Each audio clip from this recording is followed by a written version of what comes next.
Little roller up along first. Behind the bag. It gets through Buckner. Here comes Knight, and the Mets win it. A 2-1 pitch. And a drive in the air to deep right field. That ball headed toward the wall. That ball is out of here. Out of here. A game-winning grand slam home run off the bat of Robin Ventura. Hey. And it's hit deep to left center. Andrew Jones on the run. This one has a chance. Home run. Mike Piazza, and the Mets lead 3-2. High fly ball to left. Back at the wall, and the captain's going deep to the wall. Turner drives one to center, chasing Nimmo back to the warning track right at the fence. He made the catch! Oh, wow! The catch of the year for Brandon Nimmo! He took a home run away from Justin Turner. Wow. Ladies and gentlemen, may I have your attention, please? The show starts in 10, 9, 8, 7, 6, 5, 4, 3, 2, 1, go!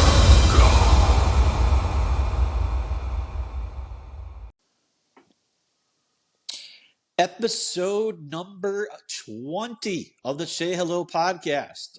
My name is Casey Lynn. I am joined by my co-host, former Major League pitcher and former New York Met, Bill Pulsifer. Happy New Year, everybody. I can't believe we've made it to episode 20 already. 2023 flew by. Here we are at episode 20.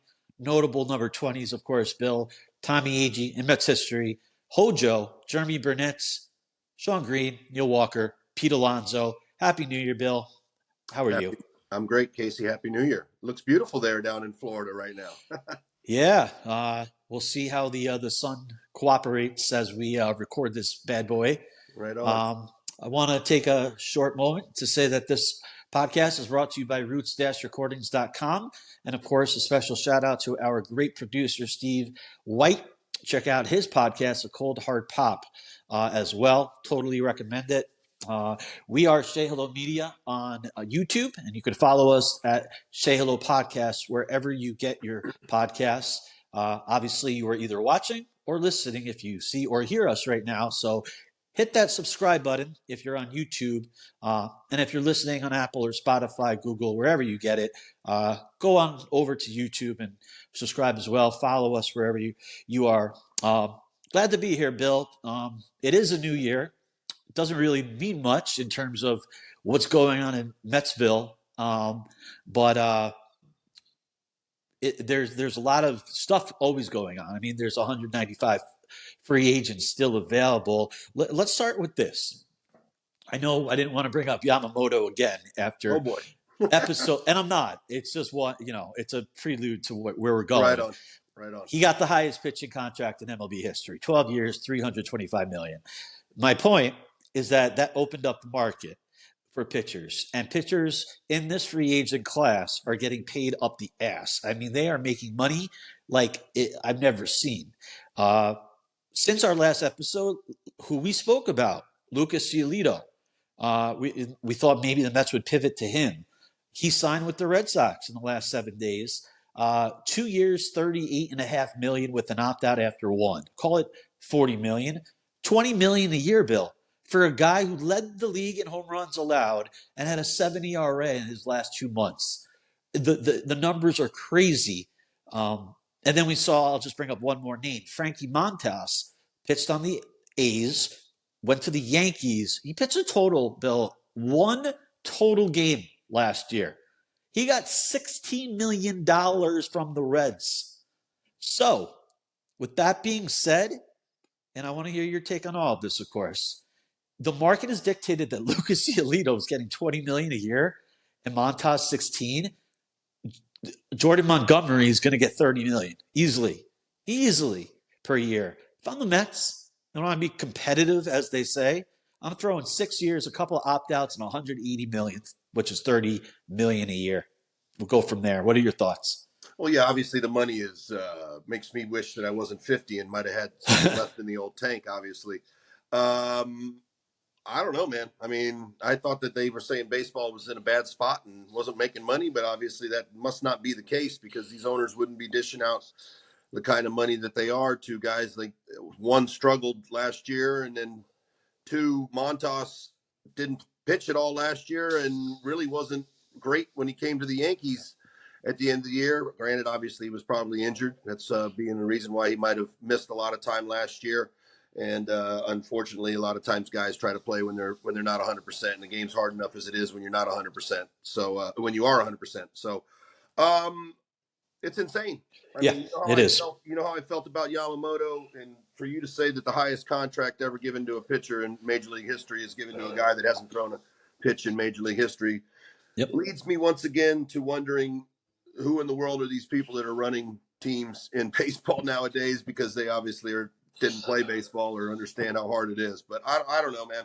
I guess it is what it is, and it's crazy that somebody that hasn't played the big leagues has kind of set the standard for what the pitching numbers are nowadays when it comes to guys getting paid. I mean, good for the guys, obviously. Sorry for the fans that might have to pay a little bit extra for a hot dog or a beer or parking or whatever it may be. But Montgomery, I mean, look, man, the guy went to two smaller town, quote unquote, smaller towns. Obviously, I think baseball towns. You know, St. Louis is a tremendous baseball town, and grew a beard right away as soon as he got away from the Yankees, like most guys do. I don't know if he wants to play in New York. You know, I don't know if that's the case. I think maybe he feels like he's, and I don't know the guy at all. Money talks. Money talks, but I tell you what, from the looks of it, there's going to be money everywhere. That's what it looks like right now. Or at least, I mean, who knows? The Dodgers might go out and throw some more money at him for all we know. You know, I defer a contract. I don't know. I mean, look, I think. Wouldn't be surprised. Yeah, I wouldn't be surprised either. I think he would be a good signing for the Mets.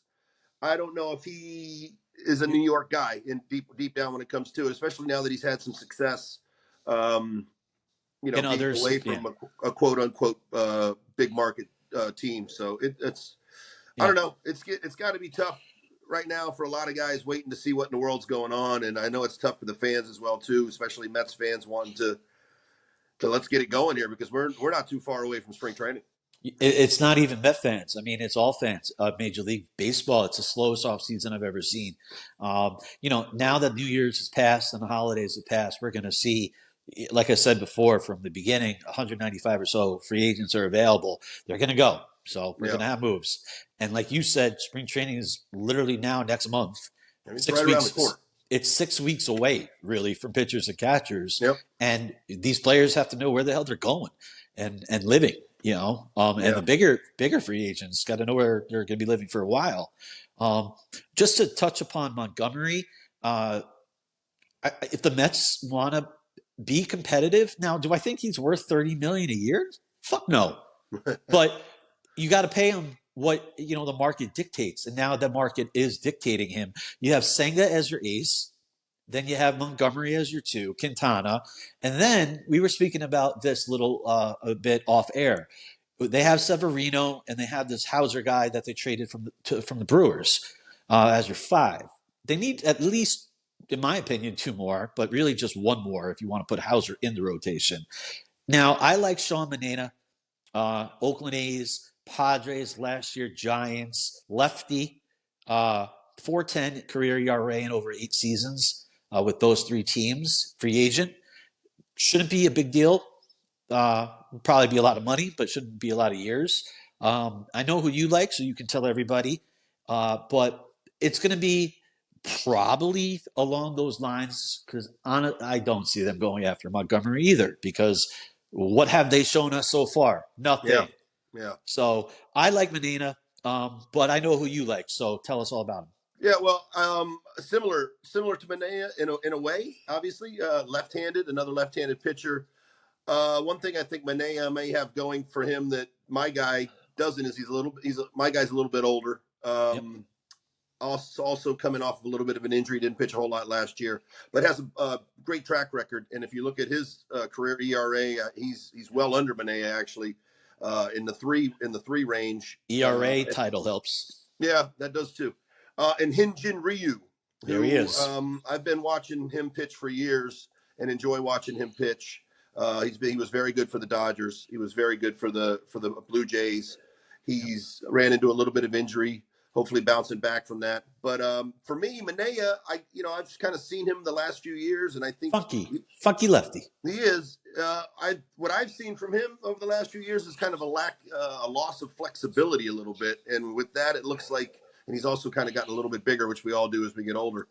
But I feel like his stuff 3-4 years ago, he was throwing in the 93, 94, 95 mile an hour range. When I saw him pitching last year at the end of the year, he was a little dipping down into the 91, 2 mile an hour range, and was actually put in the bullpen at one point. Yes. I think it was last year he was. Yeah. So look, man, that doesn't mean the guys can't bounce back in that. And he has been a good pitcher, and he does have playoff experience, I just like Hyunjin Ryu. I hate to say his name incorrectly. Just say Ryu. It's easier. Ryu, yeah, it is easier. I like him. I like him a lot. I think experience goes a long way. Obviously, he had a long career prior to coming to the United States, and now he's played.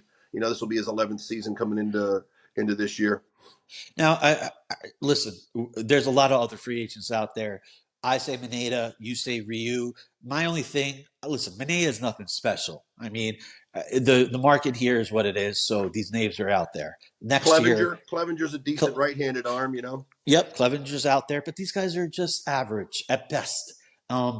That the market is. That's why it's crazy. These pitchers are getting insane amounts of money, and they're 3, 4, 5s.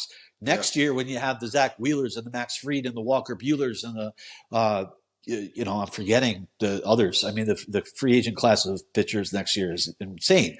Imagine what they're going to get. But I like Ryu, of course, but he's older. He's 37 compared to Manaea, who's like 31, 32. 31. Yeah. Ryu's only pitched 57 innings in his last 2 years. Oof, so you alluded to his injury problems. I mean, that's a big deal. And they're already dealing with that and giving Severino, a guy who's hardly pitched, that $13 million. I've got an interesting one, and I don't think it would ever happen, but I think it would be kind of cool because God does kind of have a link in a way, and that would be Clayton Kershaw on a 1-year deal, and bring him across I don't know the about country. that. Yeah. Look, at this point, man, you got to sign somebody. Give me somebody. Do something. You know what I'm saying? They've done nothing. They've done nothing. The best signing this winter has been a bench coach.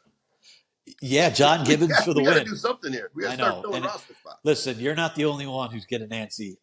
John Gibbons would be probably the big move so far. But Clayton Kershaw, he's going to get his – he's hurt. He's out till July. Yeah. He's older. He's not the same Hall of Fame pitcher that he was. He's going to get his 1-year contract with the Dodgers, Yeah. Well, like you said, there's going to be a bunch of 4s and 5s out there being overpaid. There already are. Giolito, Frankie Montas. I mean, when I saw $16 million for Montas – what? You pitch one game.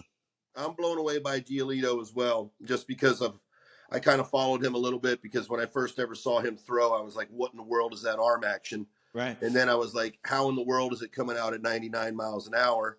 And I'll be damned, within 3 years, it was coming out at 92 miles an hour, which wasn't a surprise to me. So I don't know. Again, the people that are looking at this, I don't know. Well, he got signed. They didn't play long enough to realize what they're looking at, obviously, because that's not a what is it? How many $30 million? What do you get? 20? Yeah. Yeah. With the first year opt out after this year. So I don't know if that's a $20 million a year pitcher. He's not. That's what I'm saying. I mean, obviously he is, but he shouldn't. Well, right. Exactly. Put it that way. You're 100% correct. Right. But so that was my point. Giolito's getting $20 million. What's Blake Snell and Montgomery getting? They're getting well above that. Blake Snell's got to be licking his chops. Oh God, yeah, and Montgomery too. Yeah, And I like those 2 Cy Young awards are going to get me a little bit more money than Montgomery having a couple of great second halves. Of course, we'll see. Listen, I mean, if we go with the hypothetical notion of Senga, Montgomery, Quintana, and then pick your poison of Manaea or Ryu, and then Severino Hauser as your 5, and then throw in Lucchesi, throw in McGill. Lucchesi a shot. I want to give that guy a shot, man. I like the way he competes. He proved that he belongs in the big leagues again at the end of the year last year. I'd like to see that. He was good. Shot. Well, I wouldn't mind Lucchesi, but the problem is you can't really hide him in this rotation as if you got a big time couple pitchers who, every year the Mets have had a DeGrom or a Scherzer, Verlander.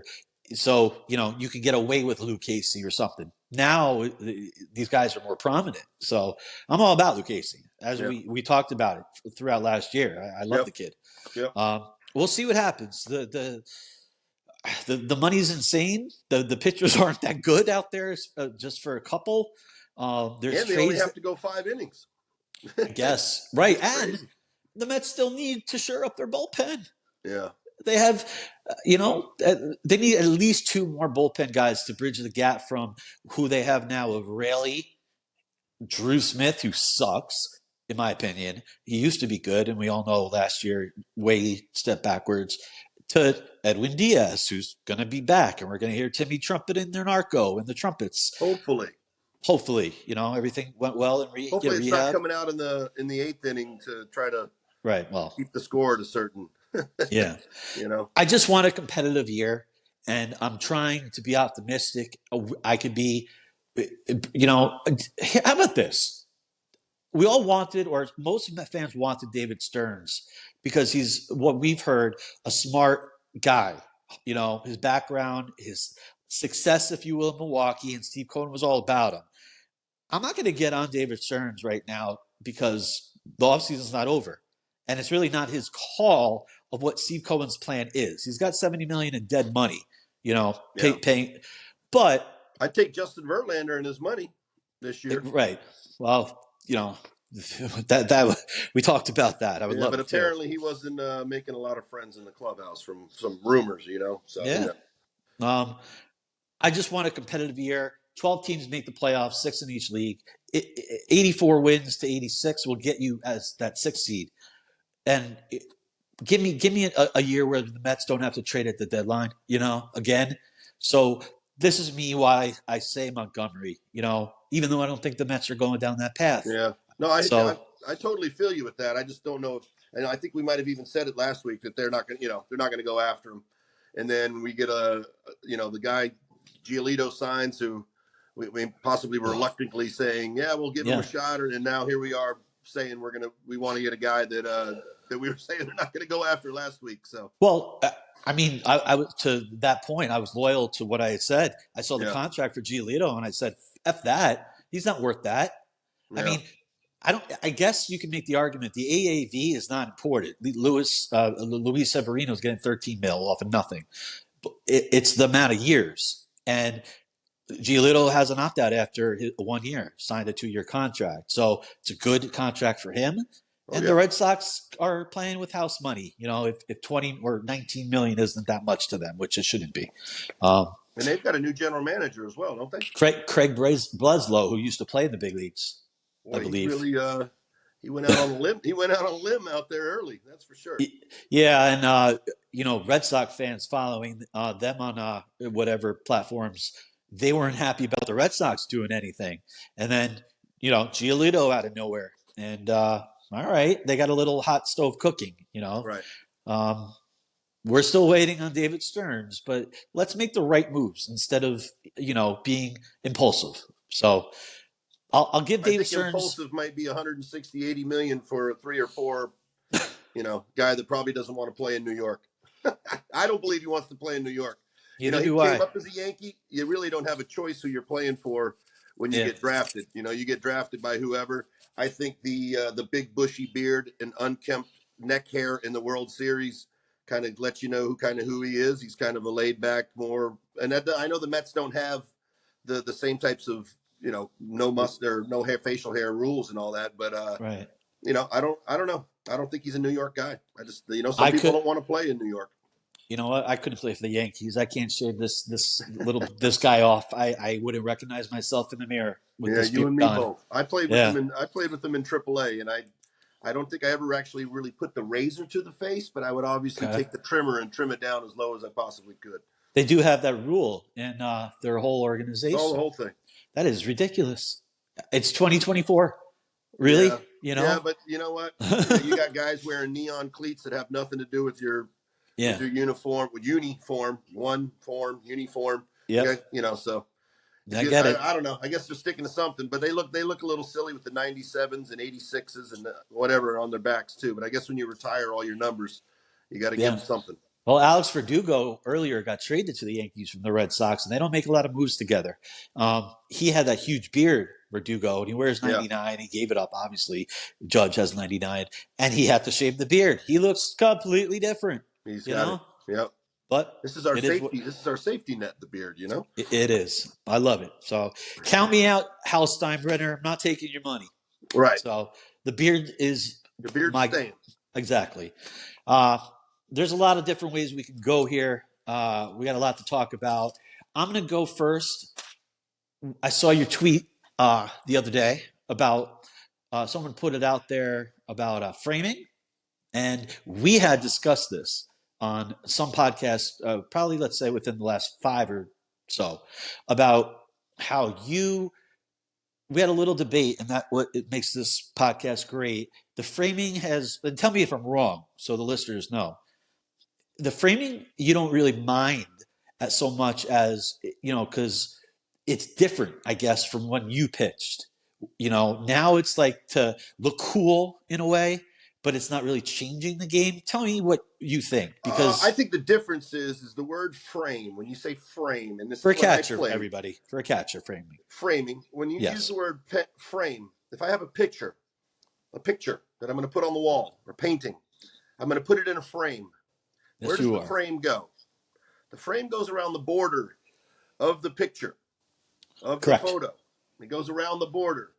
Quote unquote framing nowadays is taking any pitch wherever it is thrown and pulling it to the middle of the strike zone and holding the ball like it crossed over the middle of the plate. Like everybody that watching is an idiot, and the guy standing behind the catcher is an idiot as well. That he has no idea that the ball was 3 feet over there, and I just grabbed it and pulled it over to the middle of my body as quickly as I possibly could. That's the difference in framing. To me, it's not framing anymore. Framing is they used to get around the ball that was just missing and kind of pull it back in and just kind of hold it there. It would be considered the outer edges of the strike zone. That's no longer the case. Now it's wherever the ball goes, grab it and pull it back towards the middle of the strike zone like the ball just crossed the middle of home plate. There's a few things that I think have evolved in catching that in a couple of years. I'm going to be very interested to see what they do when the umpires are now no longer calling strikes anymore. Sooner than later. Yep. Tell me the reason why you have to catch on a knee, because the reason they caught on a knee was because you were giving that umpire a good look at the pitch that's down and away from him. You're not going to have to do that anymore because the umpire is going to tell him whether it was a strike or not. Right. The whole framing and pulling the ball anywhere, framing it at all, is there even going to be a need for framing other than it helps the pitcher feel good mentally, So I just feel like it's completely changed from when I played. And I know that older umpires, Joe West, Frank Pulley, a lot of the older guys, they would have been leaning right over down into these catchers' ears and telling them to knock the shit off. I'm not a fool, and I know what's going on, and you wouldn't be moving the ball that much if you believed it was a strike. Because they used to even say that when the framing was just around the edges of the strike zone. So I don't know. At some point in time, the players have kind of taken over that power a little bit with the pulling the ball to the middle of the strike zone. I don't mind framing. I don't see why we're pulling balls that are a foot outside to the middle of the strike zone. Right. Okay. So we're on the same page. You don't mind framing. What has changed, and you've touched upon it, is the craziness of taking somewhere 3 inches off the plate and trying to fool everybody that it is a strike. I would think that 3 inches off the plate would be snapped real quick and brought just to the edge of the strike zone. To try to nick the corner. Yes, we all saw the ball, right, Mr. Umpire? We saw that ball. It wasn't over the middle of home plate, but damn, it was right on the corner, wasn't it? Who was you met? Greg Maddux obviously was, a painter of the outside and the black of every part of the of home plate. Who was the umpire that gave him? Oh man, and he passed away. He was like big African American. But that was Greg. Levon Hernandez, Greg. I think he helped too. Levon Hernandez.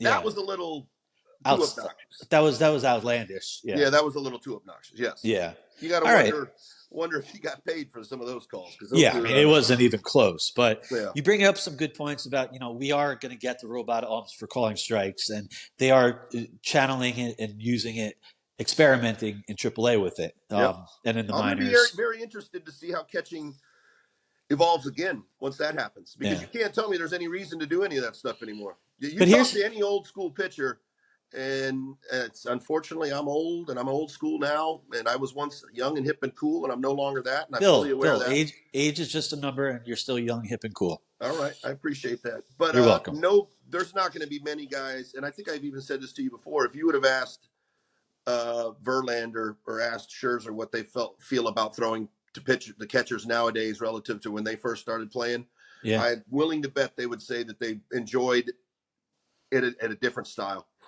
I love framing. I love framing it right to the, try to make everything look good. It's funny you mentioned that. Those two specifically, first ballot Hall of Famers, went out of their way, unlike DeGrom, to compliment the catching by Francisco Alvarez. What else were they going to say? That he sucks? Don't just say what DeGrom said. Oh, nothing. Like, yeah, he was fun. He gave me a good target or something like that. I'd like to see Alvarez calm the pulling the ball in the middle of the strike zone down a little bit. He's one of those little. There are some guys that, and we could talk about framing. We got to move on forever. Yeah. But there's some catchers that are smooth with it. There's an art, of making it not. You got to be very subtle. But if you've ever seen on X or Twitter on scorecards for behind the home plate, where it's like an automatic strike zone that it's capturing whether the ump got it right or wrong. Yep. And if you ever get 100%, it's like, whoa. Right. And the umpires who suck, and these calls are legit, whether they're balls or strikes, and you have home plate, and you have whether, it's a strike or a ball, that's a good way of seeing if they're right or not.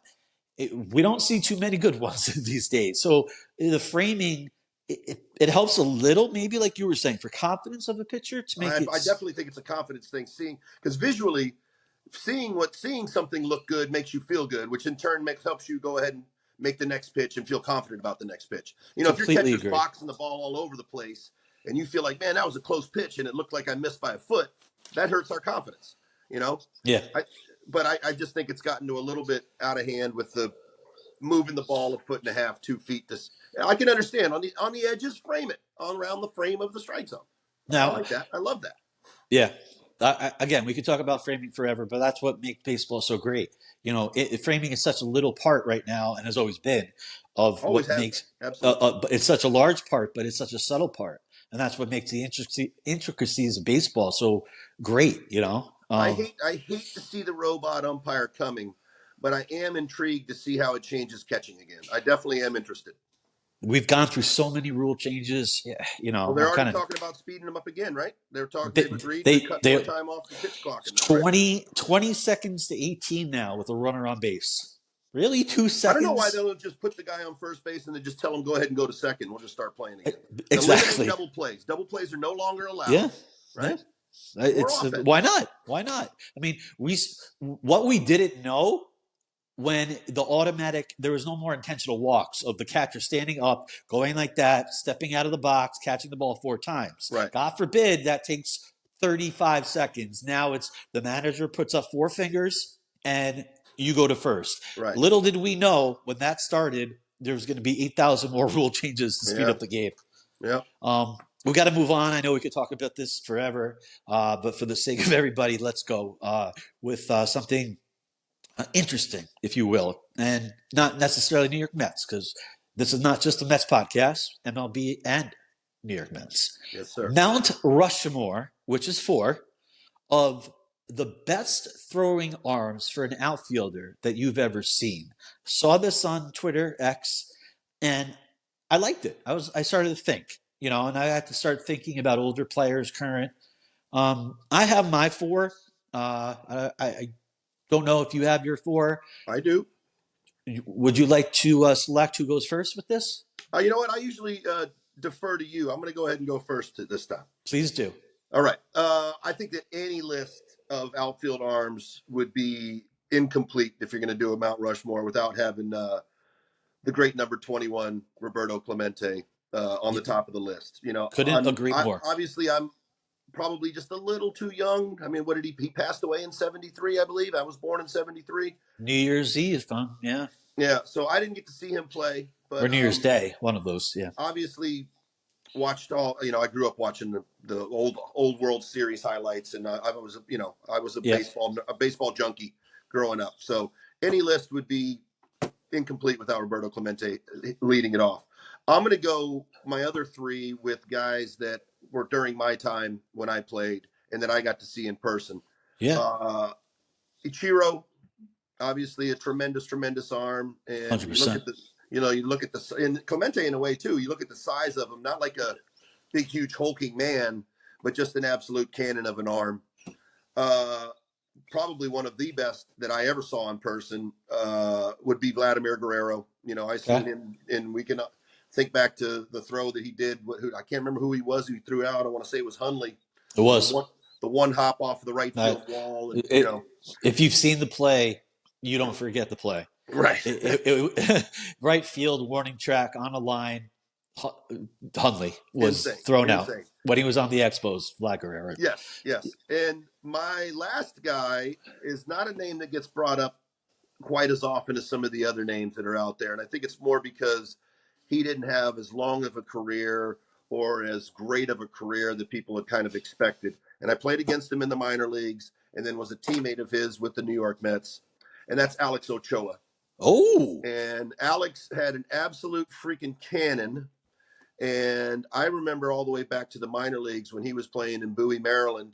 And this is the first time we ever got to see him play in person. 5-tool, big prospect, Alex Ochoa. And a super guy, too. Just one of the nicest guys you could ever meet in your life. And the first time we ever played, they were opening the new stadium in Bowie, Maryland. And our whole team stayed out in the dugout to watch outfield, because that was still a time where that was a thing.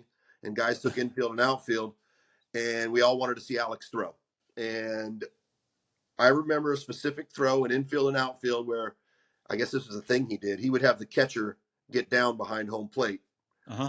And then his last throw would be throwing the ball to the catcher down like he was catching. And he didn't have to frame this one because it was right over the middle anyway.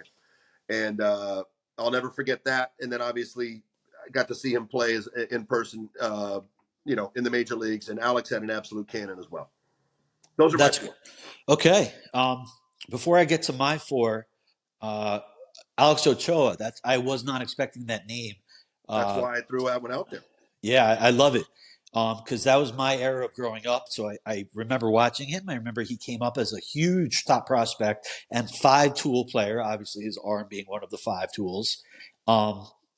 And he didn't pan out to be that guy. I got to see him hit for the cycle in the big leagues, which was pretty cool. He hit for the cycle. He never panned out for the Mets, but he won a World Series ring on the roster with the Anaheim Angels back in 2001. Wow. So he has not 2001. I'm sorry, 3. That was the Diamondbacks. 2002. 2, 3. Yes. 3 was the Marlins. Yeah, I was going to say 2 into 3 wintertime because I remember I was in Venezuela playing that year. And K-Rod came down and pitched after the World Series because like we talked about in the past, the guys kind of once they get to the big leagues, they kind of will go play in their winter league where they grew up to kind of. They're still doing it now. Yeah. Oh yeah. Absolutely. Yeah. So he won a ring. I believe he went overseas to play and did pretty well over there. Yep. Can't tell you what country, but he had a good baseball career all in all. It's going to kill me, and I can't look it up this second. But I forget who got traded for after his time was up with the Mets. Was it Jay Payton? Something with Jay Payton. Jay came up as a Met. No, I know. I'm saying Orioles and something about because there's some. I could be wrong. Because Jay was there in 2000. So was Alex because they were on the same team. They were there in 2000. Alex was there in 2000. No, Alex was not a Met in 2000. He wasn't. No way. No, he was already gone. No, it was. Yeah, he was gone. Yeah. That's right. Obviously, Jay Payton was on the Mets in 2000 because right. I mean, that home run in Game 2 of the World Series. I remember it well against Rivera. But Jay unfortunately didn't have a great arm, but Jay had a bunch of Tommy John surgeries. I swear, poor guy. I think he had 3 of them. It turned out to be. Jay was one of those. Jay Payton, another top prospect that had it all, but like you said, injuries derailed him. Hey, I know who I'm talking to over here. So, all right. So real quick, because I'm looking at the clock here. And we're starting off 2024 like we did 2023. My 4, 3 of the 4 I actually agree with you, which is crazy. Ichiro in my Mount Rushmore of top arms for outfielders as we got off subject. Ichiro for sure. Vlad Guerrero for sure. And we talked about that play. And if you've not seen the play, just type in Vlad Guerrero throwing on YouTube. Yeah, it'll be there. For the listeners and everyone watching. That throw will make you agree with Bill and I. And then I also agree with you on Clemente. You have to put him on your list. I never saw him play live, obviously, but I've seen the clips, junkie like you. You say Ochoa, and I've seen Ochoa's arm. Can't disagree. I did that as a friendly gesture as well, and to I be like a little different. I agree. I mean, I wouldn't put him on my Mount Rushmore, but hell of an arm. I'm going to say, because I've seen it live, so again, I'm a little biased, just like you saw Ochoa live. I saw Yoenis Cespedes throw out a guy kind of like Vlad did from left field. Like his arm was just a cannon. I saw it on all the teams that he played for. The one I'm thinking, warning track, left field, Oakland A's at the Coliseum. Can't remember who he threw out, but I mean, he had a hose for an arm, Cespedes. He wasn't just a great hitter. So 3 of our 4 are Hall of Famers that we agree on. I'll throw one more in there as an honorable mention. Who would have been my 4th, and that would be Bo Jackson. Yes. Bo Jackson had a serious cannon as well. Bo Jackson would probably make most people's Mount Rushmore, actually, because if you see his arm, you would be like, hell yeah.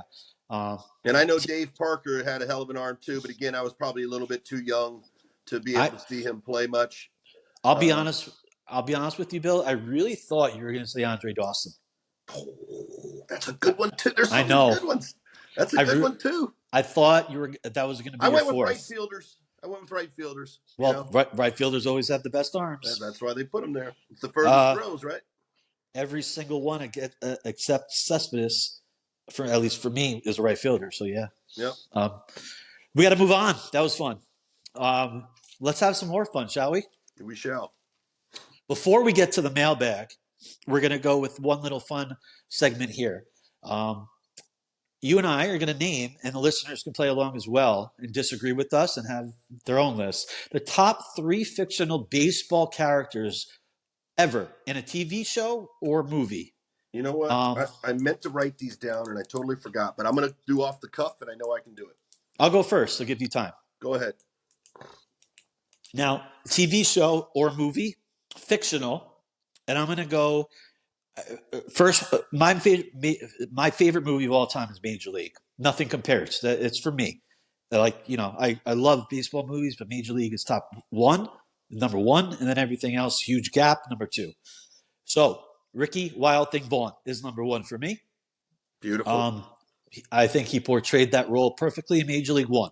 I hated how they made his character in 2, but I guess, sequels are what they are. Right. Not quite the same. Exactly. And at the end of Major League 2, at least he came back to the real Wild Thing. Number 2, man, I went back and forth with this. I got to go Henry Rowengartner from Rookie of the Year. And it's such a big drop off from Major League and, Charlie Sheen and Wild Thing Vaughn.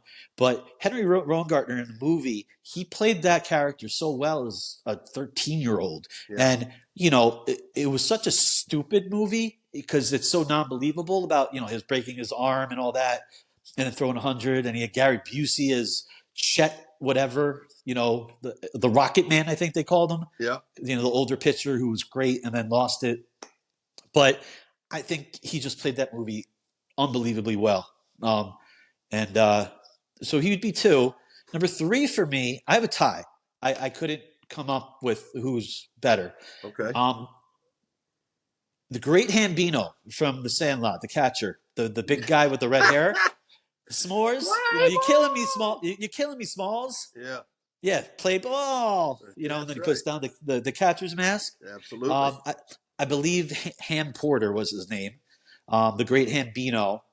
In real life, I think he went on to wrestling for a little bit, and I looked up. He's now famous for stupid TikTok dancing videos or something. I had no clue. That's a shame. But yeah, I never saw that path going, happening.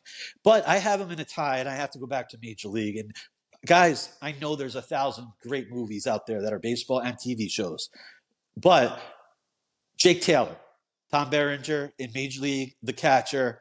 I don't know if you could play a catcher in a movie better than Jake Taylor. And even put in Major League 2 when he becomes manager after Lou Brown, has to step away. Jake Taylor in 1 was amazing, helping Rick Vaughn and Wesley Snipes, Willie Mays Hayes, and, I'm forgetting so many other guys. He was perfect in that movie, Tom Berenger. So that's a tie for third.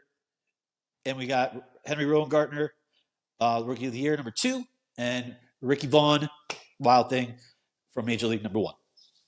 All right. I like that list. I'm going to give you mine now because I got time to think about my names and I remembered them again.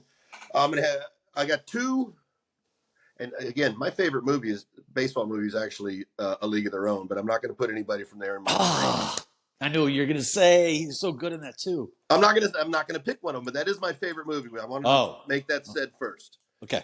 But I'm going to go with 2 kind of silly ones and 1 serious one. My first one is going to be a silly one, and that's going to be Nuke Lelouch. Of course. From Bull Durham, of course. Great character. Me coming up as a top prospect pitcher, kind of a little bit of an oddball. Always kind of felt a kindred spirit with Nuke Lelouch. You ever hit the mascot on purpose? No, but we definitely talked about it. I might have hit the mascot not on purpose. But with that being said, my second guy, I'm going to go with my serious guy, and this is a all-time classic, Roy Hobbs. Great character, great actor. One of the top leading men of all time. And my last one, I'm going to go not with the movie, but I'm going to go with a series, and that's Kenny motherfucking Powers. I knew that was going to be on the list. Yep. Yeah, I feel like sometimes part of that, and obviously everything's a little exaggerated, but I could name as myself and a couple other guys that I might have played with as some of the inspiration for Kenny Powers and his antics. I've found him very entertaining, to say the least. Great show, and he played that character amazingly. Perfectly. Yep. Yeah. He must have really sat down and talked with some former ball players when he created that character, because he had to. Obviously an exaggeration to an extent, but he nailed it. All right, so let's get this straight. Your favorite movie is League of Their Own. Favorite baseball movie. Baseball movie, that is. Yeah.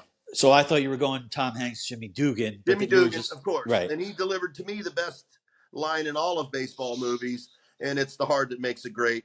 If it was easy, everybody would do it. So that's the greatest line in any baseball movie. But I didn't want to. No, he didn't have a big part of that movie. Right, not a huge part. He wasn't the star. Right, exactly. So he had a lot of great quotes from that movie. No crying in baseball. That's too easy though. That one's easy.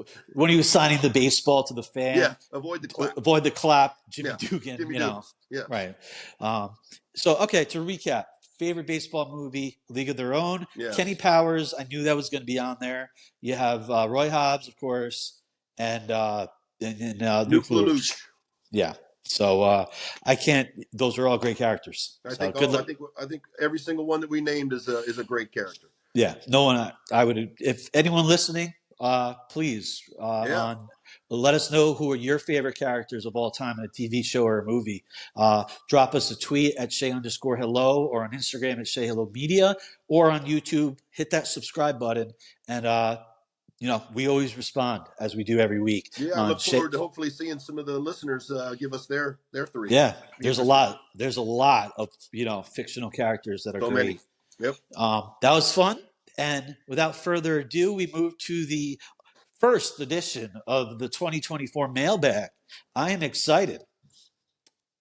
And without further ado, let's begin. From Bill's Boy, NYMGI. And I have to say first, we always do this. We throw it out on Twitter X. If you want your questions about the Mets or baseball, we put it out there. You reply with your tweet if you're on Twitter, and we read your questions live on air, just like we're about to do now. First edition 2024. You ready, Bill? Lay it on me. NYMGI. Bill, with free agency moving very slowly, with a lot of starters, how frustrating would have been for you? Would have it upset you with waiting such a long period of time? Well, I know me personally, if it was me in the situation with me being a little bit of a not so patient at times, I would think that I would definitely be itching to try to know where I was going to be going and knowing what the situation would be where I'm going and knowing what my pay was going to be and start to look for places to live and look for places to Yeah. live during spring training. I think it's got to be a little bit frustrating for the guys. But like we said earlier in the day, in the show, with the amount of money that's being thrown around, maybe it's going to be worth the wait a little bit. But Always, yeah. Yeah. Good if point. I was one of the more mid-tier guys, I would definitely be getting a little bit antsy to try to, let's go, guys. Let's get some stuff going on here so I can figure out where in the world I'm going to be. Yeah, that totally all makes sense. You got to know where you're living, but you got to wait it out for the right possible, the perfect, opportunity. Situation, opportunity. Yeah. Yep. Thanks for the question as always. NYMGI. Jimmy Lags, who's now looks like he's getting involved here in the mailbag. He has a question for both of us, Bill and Casey. Happy New Year. Thank you. You as well as Jimmy. Given it was just the holiday season, can you rank your 5 favorite holidays in order? I'm, for the sake of time, going to just say, of course we can, Jimmy, but let's do 3. Sounds good. I'll go first, if you don't mind. Yep, please do. Holidays. I don't know what we all consider a holiday, but I guess I think a holiday, whatever you consider a holiday. Right. Yeah, that's consider. Exactly. It's changed as I've gone older. The fun part of some holidays are now different as I'm older, but I would probably say Thanksgiving. And this is not I'm not going to go in order. Right. I don't have the time to think what is better, But my top 3 in no particular order would be Thanksgiving, 4th of July, and Memorial Day weekend, the unofficial start of summer. I like that. That. That's my 3. All right. My 3 are, I love Halloween time. Good one. I love the Christmas and the New Year holidays and the holidays around this time of year, and the 4th of July, just for being an American and being a red-blooded American and loving my country. 4th of July is always a good one. Absolutely. Good question. Jimmy, Happy New Year to you as well. Moving on. Stacy NYC. She has a question for you, Bill. Okay. Bill, it's a 2-parter. Bill, what was your most and least favorite part of being a Major League Baseball pitcher? Well, the most favorite part would obviously be being a Major League Baseball player. Saying that you're playing in the major leagues and you're in the top less than 1% of baseball players on the planet. Being successful is obviously the best part. Doing well and succeeding. Being in a clubhouse full of teammates that you get along with and being part of a brotherhood, that's the best part. The worst part is obviously the struggle, whether it be on the field, health-wise, the battle of up and down and back and forth. That's the worst part. But again, when it all boils down to it, you're playing professional baseball and getting paid to play a sport that you love. So it's not all that bad. There's a lot worse things that could be going on in your life, but it definitely has its downside, and that would be when you're struggling or when you're injured, But I think that the good outweighs the bad and outweighed the bad, or I wouldn't have played till I was 37, even though it wasn't in the major leagues. But definitely love the camaraderie, and then just the saying that you're playing Major League Baseball and you're, top shelf on the planet it's pretty cool. Yeah, I mean, you were a professional ball player for what, 17, 18 years? Well, 19. 19? I call it 20, but whatever. And then I coached for a year too. But I mean, if you don't, from 17 to 37. That's a hell of a long time. So you must have, I had a good run. You loved it. I had a good run. Yep. Good question, Stacy. Thank you so much. Thank you for that question. We have a question from Jeff Cohen, who is always part of the mailbag here. Our loyals. These are our loyals. He's got a question for you and for me. We'll start with the question to you. Bill, is there any ballpark you enjoyed playing in the most? And was there a ballpark that you did not enjoy playing in? Obviously Shea first off, just simply because of Yeah. my fandom as a kid, and then being able to play there. It wasn't the most beautiful park in the world. I always say it was the most darkest, gloomiest, beautiful place on the planet, and I loved it. It was art. It was a dump, but it was our dump. I loved it. I loved it, and I couldn't wait to be there, and I was so happy to ever be there. I always said this too, and I know it's changed because the times have changed and a lot more money's been put into it. When I played with Boston, the time that you got to the yard to the time you went out for batting practice, the place that it stunk because the clubhouse stunk. It wasn't right. a big league clubhouse. It was, just an old locker room. It was gross. Batting practice was awesome. And then you'd go back in after batting practice and it would stink for an hour and a half because I never knew that. Okay. But once again, stink is relative. You're in a major league clubhouse about to go out and play a major league baseball game. Right. I get it. But then from 7:00 to 10:30, whatever, when the game finished, it was one of the most awesome places on the planet.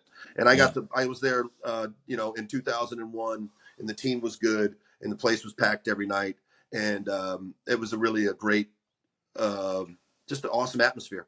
Yeah, Fenway. Place that I did not like. I did not enjoy playing at Wrigley Field, and I had, I had one of my worst games ever there. But the, Philly fans get, bad rap, and New York fans get a bad rap. Chicago Cubs fans are brutal. Really? I don't like the stadium. I did not like the clubhouse. I'm sure it's different now. I know the dugouts are different now, but the dugouts I couldn't barely even stand up in because obviously in the late 1800s, early 1900s, everybody was much shorter. And I know they've changed things now, but I loved Chicago. I did not like Wrigley Field. Okay. Wow. Okay. A lot to unpack there. That was a really good answer. Thank you. I love as a fan Wrigley Field. I mean, it's completely different as a fan, but I could see how maybe a player doesn't like it. It's so compact. Well, my wife got a hard time from fans while she was there one time too. It's just not my thing. Yeah. Not my thing, man. Yeah, love all Chicago. Right. You could have Wrigley Field. Yeah. Okay. Great question, Jeff. Even better. No offense, Jeff. Answer, I think. A lot to unpack there. But he has a question for me, and I'm going to answer it very quickly because we're going to move on we'll go to one more question after this. Casey, based on what we've seen with pitchers now getting a lot of money, see Giolito, Senga has an opt-out after 2025. Should the Mets start renegotiating with him now and give him real-time market value now before it's too late? I thought that was a great question, too. It is. And I thought about it, and they should, obviously. Will they? No, because Senga's going to laugh in their face. Things can change after this year if he has a terrible year. But let's put it this way. If the Mets don't have a pitcher sign after – they have one pitcher signed after this year guaranteed, that's Senga. And if he opts out after 25, which is not long from now because we all know it goes fast – the Mets have nobody. So Senga is your linchpin at least. He's 30 years old. 5-year deal. He got $75 million, but he got an opt-out after his third year. Mets, of course, should try to, just tear up that contract and give him a new one. But it's only his rookie year that he's pitched in. So Senga's going to laugh in your face. Second in the Rookie of the Year voting, and easily could have won it. Let's see how 24 goes this year. And then I think the Mets, with all money gone off the books, and knowing that Senga, if he has another great year, is worth another contract. Because we all know money now is more valuable than, money down the road. Yep. Deferred money is not the same without interest and all that crap. So that's a great question. What do you think about it? I think you nailed it. I think that's a great question, and I think you gave a great answer that makes a lot of sense. Perfect. I love it. I love being right, or at least having you agree with me. I agree with you. I agree. Yeah. Last question. Theo A. He has a question. We both could answer it. I did a lot of research actually on this because it's a really good question. So I'll give props to Theo on this one. He wants to know the best single season ever in Mets history for Obviously, for a pitcher, it's not good in 1985. I mean, you can't beat that. So let's go offensively. He goes, what is the best single season in Mets history, a la David Wright 2007, for example? I did some research on this. I'm going to go as fast as I can because I can't just answer this in one line. Okay. I have 3 seasons that I narrowed it down to of the best all-time Mets season for an offensive player in history. Now, David Wright is one of them in 2007. He was 4th in the MVP balloting, which is complete bullshit, by the way. Jimmy Rollins won it. Shouldn't have. Matt Holliday came in 2nd. Prince Fielder with the Brewers came in 3rd. Right that year, 325, he hit 30 home runs, 107 RBIs, 42 doubles, on-base percentage of 390, all-star. I do think the end of the season collapse didn't help, as we all know what happened that year. I believe he won the Platinum Gold Glove of the yeah, Silver bat. Yeah, silver platinum or whatever. Yeah, there's a platinum glove, and then there's platinum a glove and silver bat. slugger. Oh, he definitely won silver slugger. Silver slugger. There you go. Yeah, silver slugger Get it for right, sure. Guys. Yeah. The next one, Mike Piazza 2000. I hope everyone listening is sitting down for this. You probably all witnessed it, but here are the numbers. 136 games. He's a catcher, mind you. He hit 324, 38 home runs, 130, 13 RBIs. Power hitter, right? 58 walks and only 69 strikeouts for a power hitter. He slugged 614. 325, you said too, right? He hit 324, so call it 325. The dude only struck out 69 times. How the game has changed. Yeah. 398 on base percentage, slugged 614. That's an OPS of 1.012. And he played 136 games, not all as a catcher, of course. A couple interleague play games as a DH. We remember Roger Clemens in this double dip where he got hit in the head and all that. The 2 games in both cities, in the Bronx and Queens. 3rd in the MVP with those numbers. Barry Bonds came in 2nd. And I remember he hit like 48 home runs and had absurd numbers like he always did. Do you know who came in 1st? Who? Jeff Kent won the MVP. Yeah, that was my look.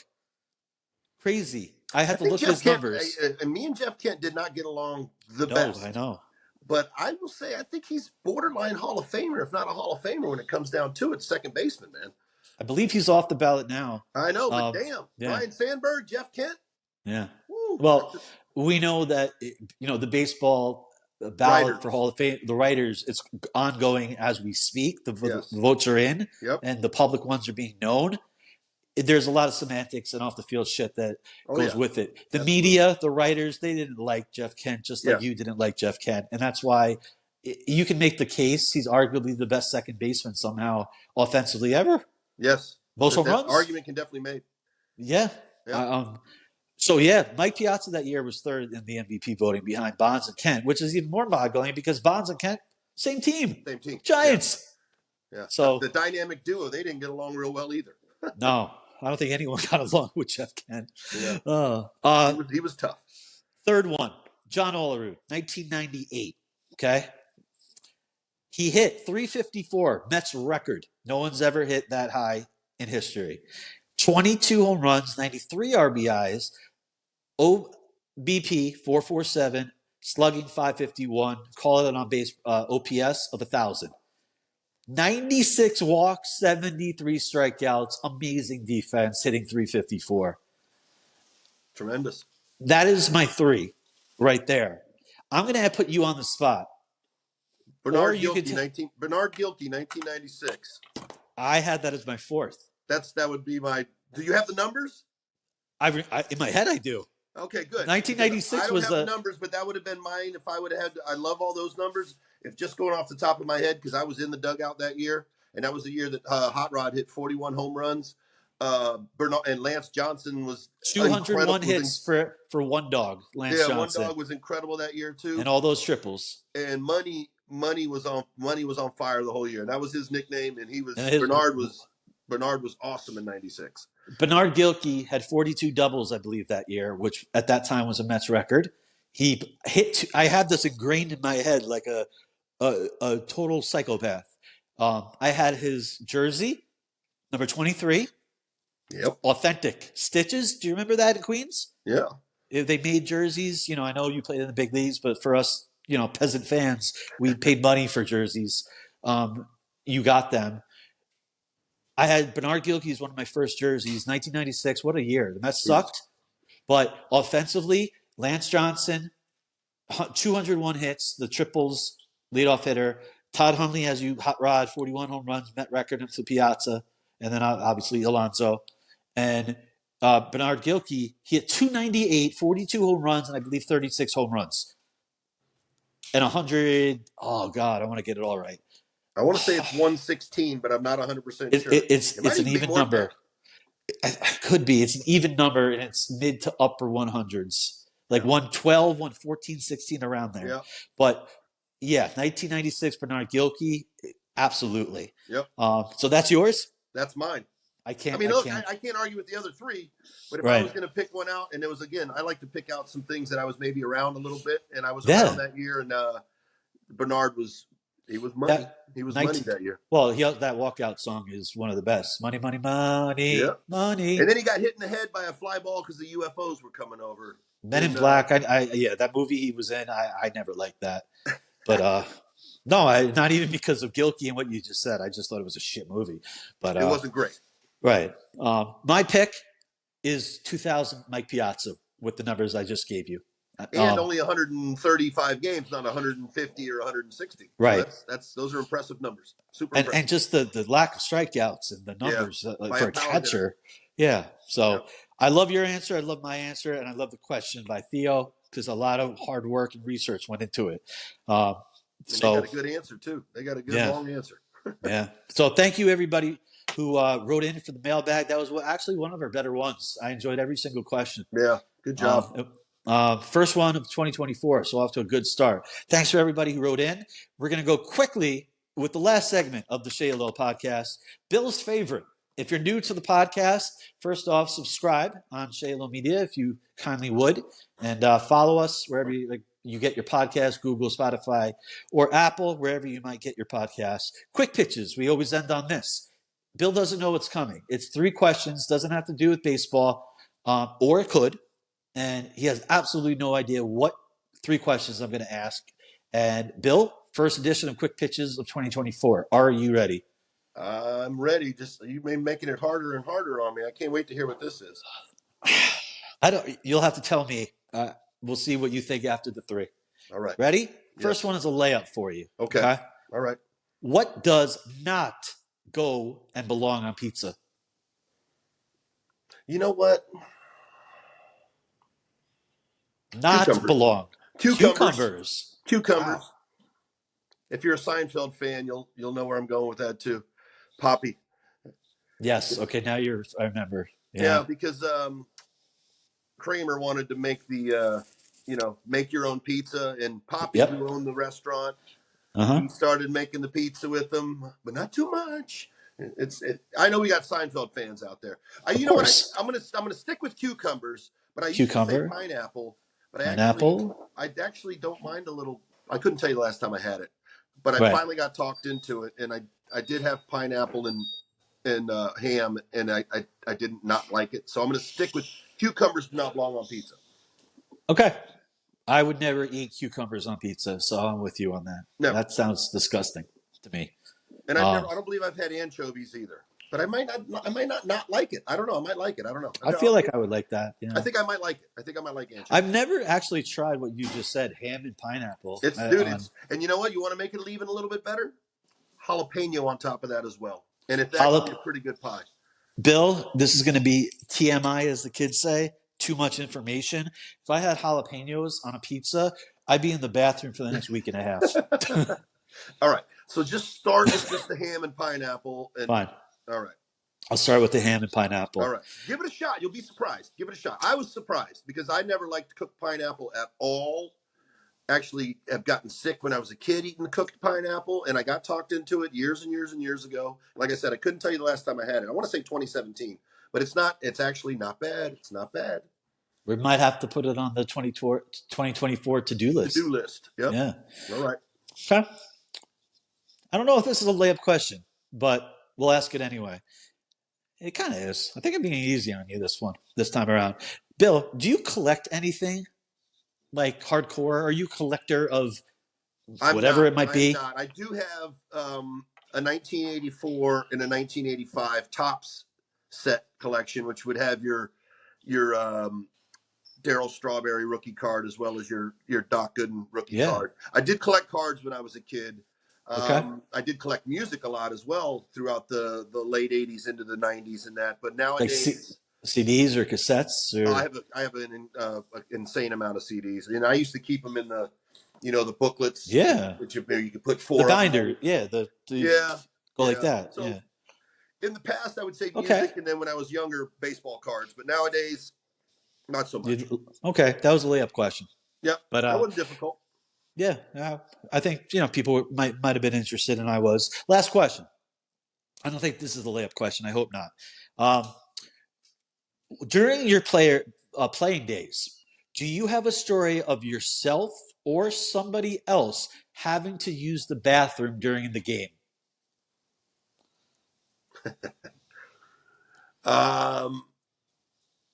Every ballpark is different where the bathrooms are. We're human. We got to go. It's not my story, and I don't want to give the name of who it is, but it was a catcher, and it's a story that I was told. AJ Przinsky. Okay. I don't want to say the name of the catcher, but I did. Household name of the Major League catcher. This happened at Wrigley. He was catching, and I don't remember who. I was told the story, and I don't remember it perfectly, but he told the umpire, "Hey, man, we got to stop the game." He's like, "What do you mean we got to stop the game?" Stop the game? We got to stop the game. I'm going to shit myself. And the umpire was like, no, you're going to have to wait till the inning's over and you have to make it there. Whatever. So apparently he just let it go. Oh my God. Yeah. And wow. So this is a story you heard. You weren't on the field. I was not involved. No, I can't think of a specific time myself. Oh, who cares? That story. I don't think you could beat that story. I tried to make sure that everything was out one way or the other, whatever it be, before it was time to go out there. I mean, obviously you have your times where, oh boy, I didn't might not have finished of course. everything. But no, me personally, no, I can't really remember one, but that is a story that I was told. And I don't think many people know that one. So let's keep it amongst ourselves. Hell no. Podcast crew. Yeah, no, I'm going to promote no pun intended, the shit out of that answer. Yeah, right. I might even tag them. No, I'm kidding. But kind of. Yeah, no pun intended with that. Yeah, you can't get better than that. Last thing, I always wondered this. Umpires, they don't get the opportunity to do what we just spoke about. Like the guy in left field, the umpire, or third base in between innings. I do. I have seen times where we'd have like a little bit of a break in between innings. It might be a little bit longer, where a guy might have to run in. Maybe like on national TV, and you get like an extra minute or so. Yeah, okay. And there's always a bathroom, especially nowadays. It wasn't so much, like Shea didn't have it like that really. Where there was maybe a little one, but you might not everyone wanted to go in there. But usually adjacent to the dugout itself, there'll be a restroom right in there. Right. So if you get in that situation in the big leagues, usually you can make it to where you get into the dugout, and then you can make it to the adjoining the bathroom there to handle your business. Yeah, I always just wonder about the umpires, really, because you never hear they might sneak away real quick. Yeah. But I'm sure they feel the same way. Especially the home plate umpire. I got all this gear on and all this. I got to make sure I handle all my business before I get out there. In the middle, on a hot day in the Midwest, and when turf was more prevalent, right? And you're an umpire with all the gear. Oh my goodness! Yeah. So it's not easy on those guys. No. All right. Well, that's going to wrap up the first edition of Quick Pitches. That was fun. A couple of layups, and then we talked about catchers shitting themselves. Yes. Perfect. The Shea Low podcast, everybody. So no, that was a fun one. I want to thank our producer Stephen White behind the scenes. Cold Hard Pop is his podcast. Check it out. Subscribe. This podcast has been brought to you by roots-recordings.com. And please subscribe if you're watching us on Shalo Media on YouTube, or follow us wherever you get your podcasts, Spotify, Apple, Google, wherever. We're on all platforms. Bill, this was the first episode of 2024, number 20 overall. Any last words before we say goodbye to the number 20 and the first one of 24? Again, thanks for everybody watching. Thanks for the questions. They've been great. They're getting better and better each passing week. Not just from you, but also from our loyal listeners, which we appreciate. And Happy New Year again to everybody. Absolutely. I concur. Happy New Year to everybody. Thank you all who wrote in for the mailbag. Quick Pitches was awesome. I kind of want to try ham and pineapple now on pizza. Give it a shot. I'm not going to do it probably, but when I do, we'll talk about it on one of the podcasts. Sounds good. With that being said, thanks everybody who listened in, watched us, whatever it might be. Have a great rest of your day. Please be safe. And that will do it for episode number 20 of the Say Hello podcast.